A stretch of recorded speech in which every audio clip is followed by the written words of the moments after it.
YouTube. Donc voilà, on est parti sur une nouvelle vidéo où je vais te présenter comment faire un peu tes réglages, tes paramètres sur OBS Studio. Ça va être assez rapide, juste pour vous montrer les grosses lignes en fait des paramètres. Si vous avez besoin de plus de détails, n'hésitez pas à le mettre en commentaire. Je vous ferai des vidéos ou vous venez sur le Discord, on discutera de tout ça. Donc on part du coup sur scène, mais avec l'écran. Où est l'écran? L'écran, capture d'écran. Voilà, capture d'écran. Ah, c'est mal aux yeux.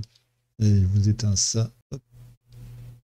Et je vais mettre sur cette belle image. Hop. Et voici donc les paramètres. Bon, voilà, ça c'est les paramètres. J'espère que je ne vais pas trop vous gêner.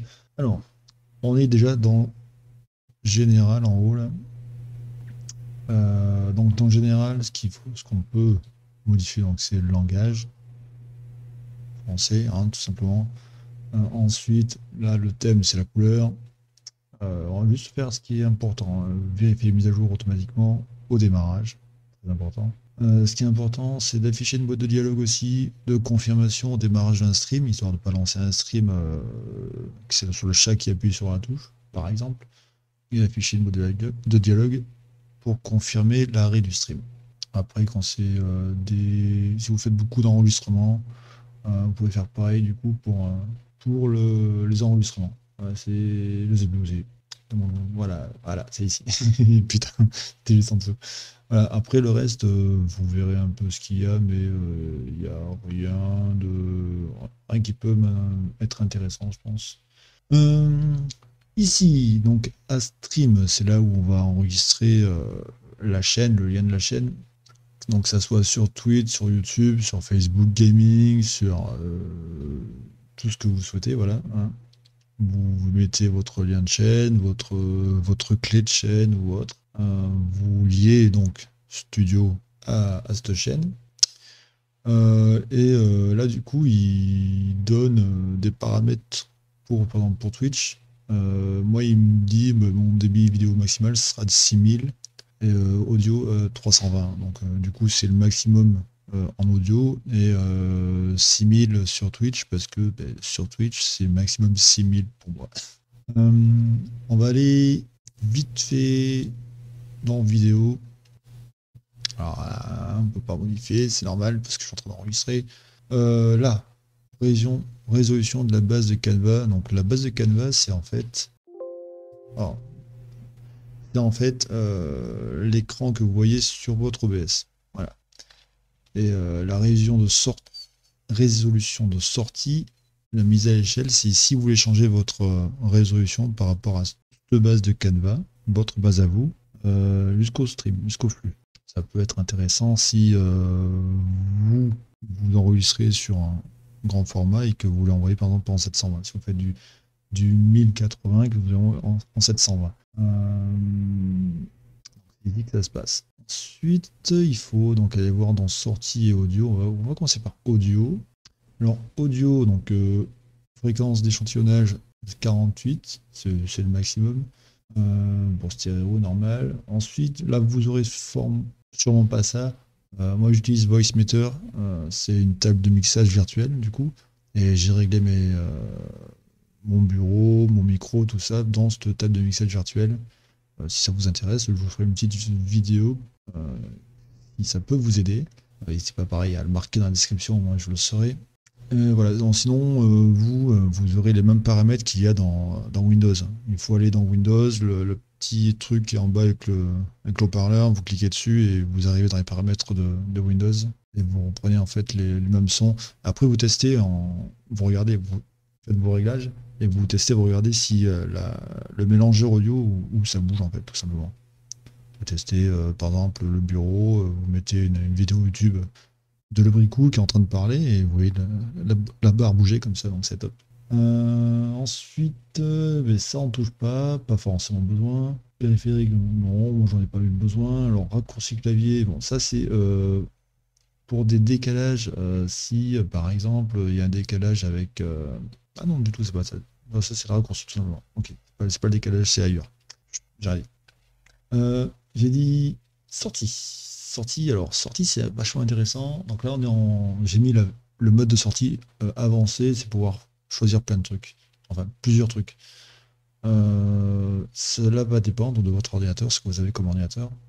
euh, S'il est puissant ou pas par exemple. Donc on peut régler le stream, l'enregistrement, l'audio, etc. Donc aussi par exemple, en streaming, moi j'ai le 2 qui est coché, hein. Ouais, j'ai pris pas la même piste par rapport à l'enregistrement parce que sur l'enregistrement je veux que tous les sons, presque tous les sons soient enregistrés. Et sur le streaming, je veux pas les mêmes sons. Par exemple, la musique, je veux pas forcément qu'elle soit sur l'enregistrement parce que Twitch autorise certains sons, certaines musiques, et YouTube ne veut pas. Donc du coup, quand je fais des enregistrements, ben, c'est pas pris en compte. Par exemple, il peut y avoir d'autres trucs, hein, du style un, un chat vocal sur Discord ou un truc comme ça.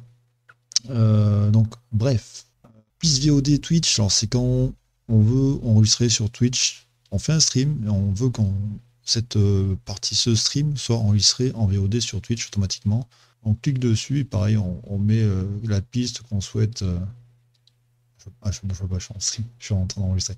La piste qu'on souhaite utiliser, tout simplement. L'encodeur, donc X264, c'est le processeur, c'est le plus performant. Même sur une très bonne carte graphique, je pense pas qu'il soit aussi performant, parce que du coup, il peut permettre aussi à la carte graphique d'être tranquille pour faire son jeu, pour faire son truc, son taf en dehors. Mise à l'échelle pour la sortie, donc c'est ce qu'on disait tout à l'heure. Si vous avez besoin, si vous avez pas assez, par exemple, si votre carte graphique, par exemple, est un peu faible ou autre, vous faites ce petit changement, c'est-à-dire que vous jouez avec un écran en 1080 et vous balancez votre stream sur Twitch, par exemple, en 720, et du coup, ça vous fait la mise à l'échelle automatiquement. Voilà, tout simplement. Ça part du 1000, ça part du 1080, 1920 par 1080 en 1280 par 720. Ça se fait automatiquement tout seul en cliquant ici, en réglant donc du coup la résolution qu'on souhaite avoir. Contrôle du débit, moi je mets CBR. A priori, il faut mettre CBR. Je ne sais pas pourquoi, mais ça fonctionne très bien. Débit, bon, j'ai mis 6500, mais 6000 c'est maxi pour Twitch. Pour YouTube, il n'y a pas de maximum, je crois. Les intervalles image, bon, j'ai laissé en automatique, 0 est égal à auto. Pré-réglage, ça dépendra donc de votre CPU, de votre processeur. Euh, plus, euh, plus il est rapide, voilà, c'est marqué. Plus il est rapide, plus le CPU est faible. Donc voilà, very fast et ça va jusqu'à ultra fast. Je peux le monter, je pense encore, mais bon, c'est pas. Je pense pas qu'il y ait de gros changements en fait par rapport à ça. Et après tout le reste, les profils, moi je l'utilise pas, j'en ai pas besoin. Je pense pas que vous en ayez besoin au début. Parce que si vous êtes sur cette vidéo, c'est que vous êtes au début de votre stream. Vous cherchez à faire des streams. Donc les enregistrements, voilà, c'est donc tout simplement le chemin d'accès où ça enregistre, le nom, après, générons nom si on veut, sans espace ou pas, voilà, blabla. Le format, MP4, c'est les formats les plus complets, mais c'est lourd. Après, si vous n'avez pas une grosse connexion pour upload vos vidéos, je vous conseille peut-être pas le MP4, peut-être le MKV qui est un peu qui est largement plus léger. Piste audio, voilà, piste audio. Voilà, là je suis sur A2 en stream, hein, en enregistrement sur la piste 1, d'où le petit changement de son. Il n'y a pas de musique, pas de musique, musique, pas de musique. Donc encodeur pareil, mise à l'échelle. Moi c'est grisé parce que j'ai pas coché, hein. Voilà, je peux pas le faire, mais bon. Si je veux faire la mise à l'échelle, j'ai juste à cocher, comme tout à l'heure, pareil, hein. Mise à l'échelle, si je veux le faire, je clique et ça va le faire tout seul. Blabla, donc je suis resté en CBR. Bon, le débit, c'est un enregistrement, donc c'est pas nécessaire. Je sais même pas pourquoi le marque en fait. Ensuite, je reste en auto, fast. Voilà, c'est pareil que tout à l'heure. Audio, j'ai mis maximum, hein, 320. À savoir si vous avez une connexion qui est pas trop haute, que vous cherchez des moyens de gratter un peu de connexion et tout. Vous pouvez le descendre à 96 voire 64. C'est pas encore, il n'y a pas de grosse différence. C'est pas perceptible. Donc voilà. Moi j'avais fait ça au tout début quand j'avais pas la fibre et c'était pas mal, je pense. Ouais, c'est bien. Les tampons de lecture, ben non, n'utilise pas le tampon de lecture pour moi. Qu'est-ce qu'il y a dans ce truc du coup? Il y a les raccourcis clavier. Bon, je n'utilise aucun raccourci clavier, hein, voilà. Après, il suffit de regarder. On peut commencer le stream, voilà, hein. On peut faire. On rajoute, on met sa touche, machin. Il y a vraiment beaucoup de raccourcis. On peut choisir plein de trucs, afficher les sources, toutes les sources qu'on a ou autres, voilà, hein. On peut faire ce qu'on veut. Ensuite, avancer. Alors, avancer, c'était quoi avancer? Priorité du processus. Voilà, moi je vous laisse ce que j'ai, hein. Comme ça, au moins ça vous donnera un petit avis. Donc, je l'ai laissé en normal. Vidéo, j'ai mis en direct 3D 11, ok. Format de couleur. Pour l'espace de couleurs, j'ai mis le maximum pour avoir plus de couleurs et la gamme de couleurs, j'ai mis complète. L'enregistrement, donc c'est le format du fichier avec les années, le mois, le jour, heure, minute, seconde, voilà, hein, c'est marqué comme ça le nom du fichier. Si on veut un retard de stream, par exemple, on stream mais on joue en même temps dans une compétition. Il suffit de juste cliquer, faire un petit décalage de quelques secondes par exemple, pour que ça soit pas en direct et du coup que le mec puisse pas streamac la partie, quoi. Moi, je l'utilise pas parce que je fais pas de compétition. Ensuite, reconnexion automatique. Ah, ça c'est intéressant, c'est très important à cocher, surtout si vous avez des petits problèmes de connexion. Donc vous êtes peut-être en 3G ou il suffit qu'il y ait un petite déco ou autre. On active la reconnexion automatique et au bout de voilà, à 10 secondes, au bout de 10 secondes, il se fait avec un nombre de tentatives maximum de 20 par exemple. Vous pouvez baisser, monter, faites ce que vous voulez, hein. C'est réglable. Ou même là, mettre 5 secondes, c'est vous qui voyez. Carte réseau, moi j'en ai pas, hein. C'est vous qui voyez si vous en avez une ou pas.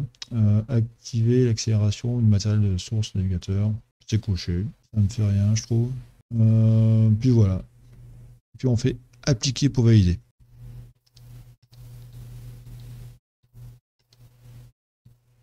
Du coup, qu'est-ce que je peux vous dire de plus dans les paramètres? C'est plutôt simple, hein. Il n'y a pas de truc chiant. Les réglages, pour le débit, il faut faire un test du coup, de connexion. Vous avez par exemple speed test ou autre, il y en a plein, hein. Faites-le et vous prenez en compte donc le débit montant, pas le débit descendant, le débit montant parce que c'est celui que vous envoyez votre flux et c'est celui-là qui est important. Et après pour le calcul, si vous n'y arrivez pas, je vous donnerai ça. C'est assez simple à faire. Alors sur ce, mais si vous voulez d'autres vidéos sur le stream, comment faire, bon voilà, je pense que c'est à peu près tout ce qu'on doit pouvoir dire sur les paramètres. J'ai dégrossi la chose. Et du coup, si vous avez des problèmes, si vous avez des petites questions, n'hésitez pas à me les mettre en commentaire ou on est sur le Discord qui sera dans la description aussi. Je vous y répondrai avec plaisir si je sais la réponse et si je sais pas, par curiosité, j'irai la chercher. Parce que je suis assez curieux de nature. Du coup, pensez au pouce, hein, bien sûr, à vous abonner sur YouTube, parce que là on est sur YouTube et souvent je suis en live sur Twitch. Donc n'hésitez pas aussi à nous rejoindre, on fait pas mal de petites parties sympas et on s'éclate pas mal. Sur ce, ciao ciao, à la prochaine.